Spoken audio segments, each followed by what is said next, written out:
All right, welcome back. It's time to put the mastering EQ through its paces, or rather to show you how I operate generally a digital EQ.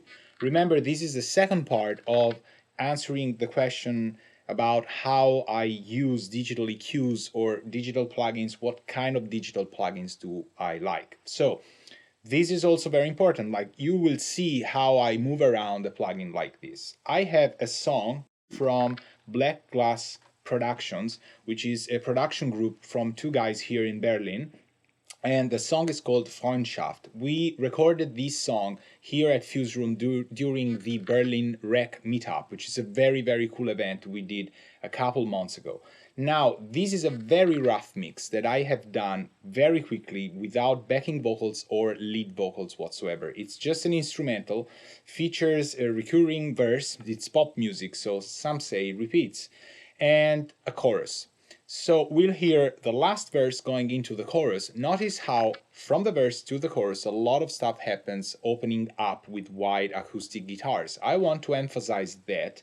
I want to drive the bass even more, and I want to make this woolly sense of, surrounding frequencies around the mix a little more prominent in a way. So I'll shut up now, for as weird as it sounds, and just go through using this plug. I'll let you hear the song as it is, verse to chorus, and then we'll work on the plugin itself. All right, let's go.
Okay, I think we pretty much come to what I'd like to bring this mix to. So, shortly talking about what I have done in the order I have done it.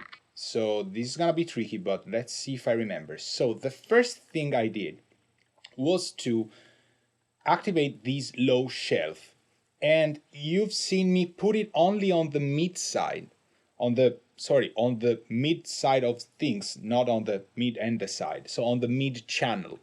What happened was I want to have the bass drive the song even more, but I don't want the low frequencies to affect other stuff. So I put these, through this EQ, I was able to put this low shelf only on the mid channel. So you've seen me typing frequencies and bandwidth factors. Now, I haven't had the time to set a default in these plugin. So what I would have is probably have a low shelf in this plug around 100 Hertz, 0.5 octaves bandwidth.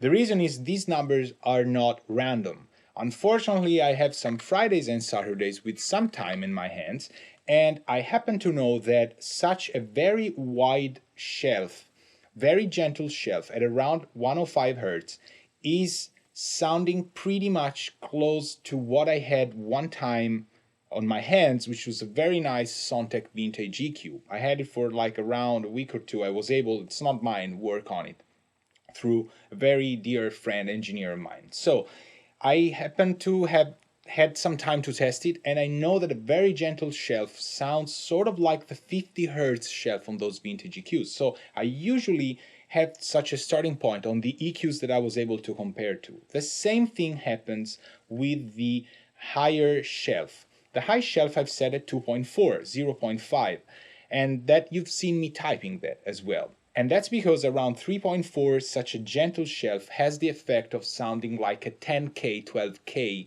sort of high shelf in those clean but vintage equalizers that are very renowned for, having a specific nice airy sound.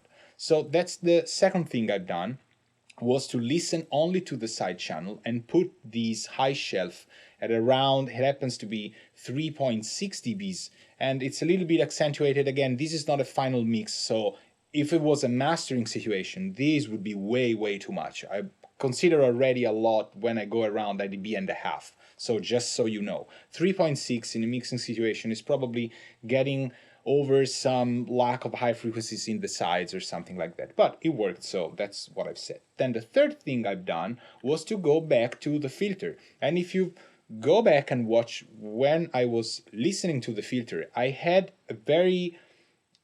took some time to listen from 32 Hertz to 34 Hertz. And the nice thing is I did not have to drag anything around. With the plus and minus buttons, I was just able to go plus, plus, minus, minus, and hear the difference between filtering the whole stereo field from 32 to 34 Hertz.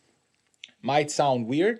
Well, no, it doesn't. There's a lot of energy down there. So from 34 to 32, if you haven't high-passed everything like crazy, you're gonna have a lot of meat there, especially because the shelf, the low shelf we've set, tends to go all the way down to, even lower, so even to 20 Hertz. So there has to be some way of containing it. And I like the Titan bass when the frequency was at 32 Hertz. So that's where I've set it. Then the fourth thing I've done, I think it was the fourth thing, yes, was around 715 Hertz. I've set up a peak frequency of 2.6 dBs. And this is, if you go back and listen to that, it's to give the side channel a little more woolly, wide kind of sound. This is a very nice way of adding body or sound stage to a mix where, in place of just using a stereo widener, which does a lot of different weird things that I don't always like. So that was my fourth thing. The very final one was to add a little bit of presence for the percussions, for the acoustic guitars, and that happened to be at the band number 5, only on the mid channel, 2.1 kilohertz, a peak of 2 dBs, 0.8 bandwidth. The values here don't matter much. It was just what I heard that was right. So again, I didn't use linear phase at all. I don't feel the need. Maybe one could try to go linear phase on the 32 Hertz high pass.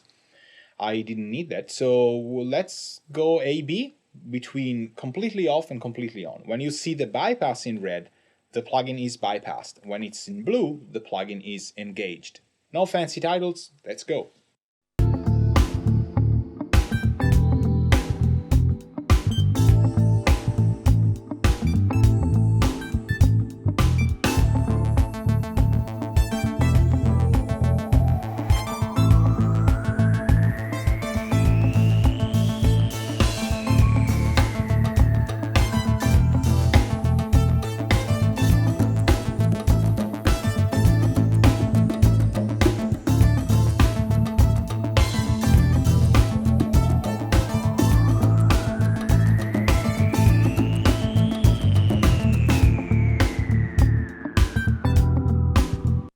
So I think everything is just better. Of course it is, because I did it, so I like it. But, you know, this is more of a way to show you how I would operate a plugin. Some things may be controversial, like typing numbers in there, but as I told you, there is a reason. And again, I would probably set up a default where those frequencies are already in place, because usually I tend to go, and there's a reason why those frequencies are usually stepped that way on equalizers. They have a reference to a sound field, just like on a piano. You have notes that are on key or not on key, are different degrees of a scale.